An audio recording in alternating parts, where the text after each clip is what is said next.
Di hadapan Xiao Jiu dan Xiao Xi, Zhu Jiuyin hanya mengangguk dan menyapa. Bagaimanapun, dia adalah nenek moyang penyihir. Dalam hal senioritas, dia sebanding dengan Yuan Qi. Di hadapan monyet dan cucu, tidak perlu menurunkannya. Zhu Jiuyin juga melirik Demon Yue Kong. Mungkin karena kekhawatiran dan kekacauan, Qin Yichen selalu merasa ada sesuatu yang tersembunyi dalam tampilan ini. Untungnya, Demon Yue Kong tampak acuh tak acuh, dan bahkan penampilan Kaisar Iblis yang ia ubah tidak melupakan penampilannya. Nenek moyang. Penyihir itu menyambutnya dengan senyuman. Itu adalah Yao Zukan. Sikap normal nenek moyang penyihir. Jika kamu ingin datang, keduanya harus menjadi murid tinggi dari 7 raja kera besar. Setan-setan besar berdiri untuk menyambut mereka. Bahkan, mereka masih memiliki gagasan bahwa mereka tidak akan bergabung dengan istana iblis kuno. Tetapi mereka dapat bergabung dengan iblis-iblis besar dari alam semesta kuno. Yuan Qi adalah pilihan seperti itu. Tetapi meskipun Xiao Jiu dan Xiao 11 tidak lemah, mereka mewakili fasad Gunung Huaguo. Jelas, kedua monyet kecil ini jauh dari istana iblis kuno tempat Jin Wu Silang dan penyihir Zhu duduk.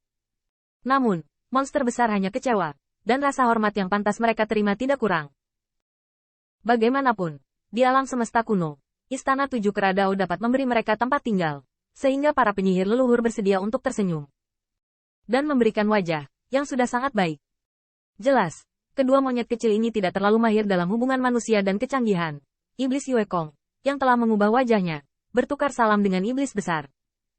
Meskipun tempo hari mengubah wajahnya, Yao Yue Kong, Kaisar Iblis, masih menjadi Kaisar Iblis, membuat semua iblis besar agak terkejut dan mencoba berteman. Saudara Dao ini sebenarnya adalah Kaisar ras monster saya. Dia tidak sopan dan tidak sopan. Saya tidak tahu kemana saudara saya pergi. Penampilan yang bermartabat seperti itu pasti merupakan asal yang mengejutkan. Meskipun Yao Yue Kong adalah seorang Kaisar Iblis muda, dia tidak terkejut.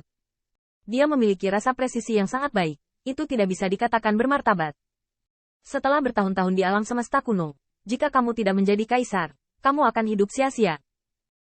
Sebelum pergi, Xiao Jiu dan Xiao 11 sepertinya tidak mendengar raja mengajari apakah akan membentuk geng, dan kedua monyet kecil itu memiliki ide yang sangat sederhana. Raja tidak menjelaskan, yaitu, tidak perlu berpikir tentang itu. Xiao 11 bahkan lebih hidup. Patung Yuan Qi bergegas saat melompat.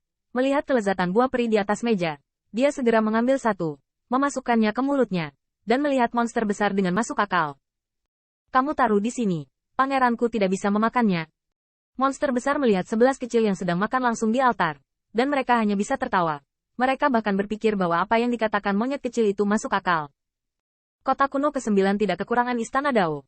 Meskipun banyak dari mereka sangat bobrok, dan tidak ada berkah seperti 7 monyet, tidak ada masalah untuk tinggal.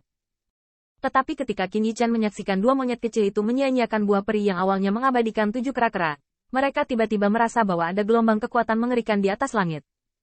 Bum bum bum. Qin Yichen tiba-tiba mengangkat kepalanya, dan melihat bahwa cahaya ilahi dan cahaya ajaib saling silang di langit, dan mereka bertarung bersama dari waktu ke waktu.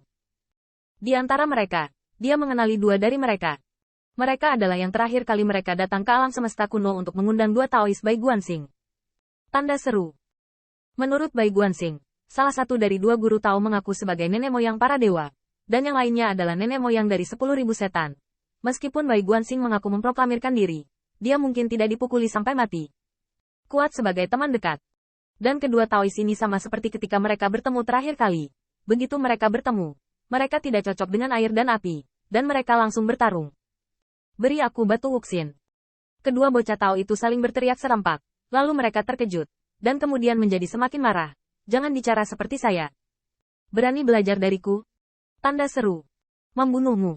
Bum bum bum. Dunia bergetar, dan Qin Yichen bersembunyi di istana Tao yang bobrok. Melalui atap yang bobrok, kita dapat melihat bahwa kedua Taois ini benar-benar bertarung. Itu sama sekali bukan diskusi sederhana. Saya melihat bahwa anak ajaib mengeluarkan mangkuk emas, seperti 2 gong emas bersama-sama. Mangkuk emas itu seperti cakram dengan cahaya keemasan yang cemerlang. Tempat yang dilewatinya menyatu. Emas yang tak terhitung jumlahnya meledak dari celah. Cemerlang. Ini benar-benar seorang prajurit kaisar. Qin Yichen tercengang. Kedua orang itu tidak berkelahi, tetapi mereka tidak banyak bicara. Jika mereka saling membunuh, itu jelas bukan lelucon. Anda harus tahu bahwa ini adalah seorang prajurit kaisar, dan di alam semesta kuno, prajurit kaisar sama berharganya. Dan mereka semua adalah pembunuh dari kerajaan kaisar yang kuat.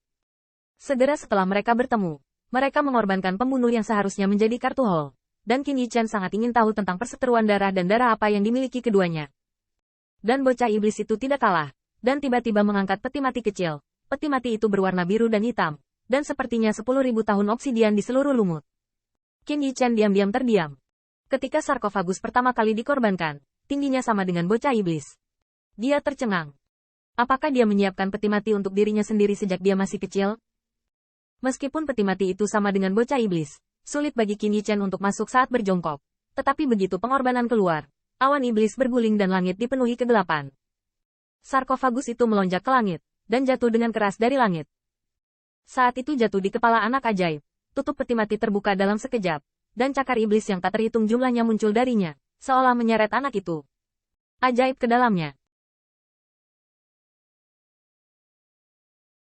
Cakar yang kering dan bernoda darah benar-benar menjambak rambut si ajaib, dan tutup peti mati itu semakin besar seperti tutup geser, seolah-olah menariknya ke dalamnya.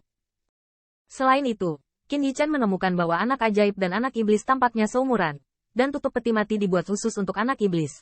Bukankah itu tepat untuk anak ajaib? Anak ajaib itu menggertakkan giginya dan membanting kakinya ke tutup peti mati yang tidak bisa dipecahkan. Pada saat yang sama, mangkuk emas jatuh dari langit, seperti guilotin berbilah bundar. Tiba-tiba, mangkuk emas itu sedikit membuka celah, di mana cahaya tidak ada habisnya, seperti dewa tersembunyi. Dunia surga. Ledakan. Mangkuk emas, yang sedikit membuka celah, juga menghantam dahi bocah iblis, yang terakhir menginjak langit dengan tangan dan kakinya, dengan keras menarik kepalanya keluar dari langit. Namun, saya melihat bahwa mangkuk emas itu seperti cangkang kerang, tumbuh semakin besar, seolah-olah menelan seluruh tubuh bocah ajaib itu ke dalam cahaya ilahi. Dengan cara ini, anak ajaib menginjak tutup peti mati, dan bocah iblis itu menopang mangkuk emas dengan kedua tangan, seolah-olah dua anak saling mencubit. Namun, adegan ini tampaknya lucu, tetapi sebenarnya mengandung kekuatan yang dahsyat. Qin Yichan tidak ragu bahwa mangkuk emas ini bahkan lebih menakutkan daripada Labu Lujian.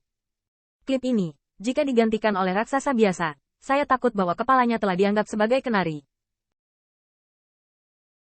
Sarkofagus itu sama-sama menakutkan, dan Qin Yichan melihatnya dengan matanya yang saleh. Sarkofagus ini tampaknya disiapkan untuk seorang anak, tetapi sangat aneh sehingga tidak ada cara untuk melihat bagian bawahnya. Hanya cahaya ajaib yang tak terhitung jumlahnya. Dan lengan yang muncul dari cahaya ajaib dan dipotong oleh rambut ajaib itu. Tetapi itu mengalir deras keluar dari lengan itu, seperti kematian roh-roh jahat yang tak terhitung jumlahnya di neraka yang tak ada habisnya, dan itu menyeramkan. Qin Yichan hanya merasa bahwa peti mati awalnya disiapkan untuk orang mati, jadi begitu dia jatuh ke peti mati, dia pasti akan mati, dan kematiannya akan menyedihkan, dan malapetaka akan hilang.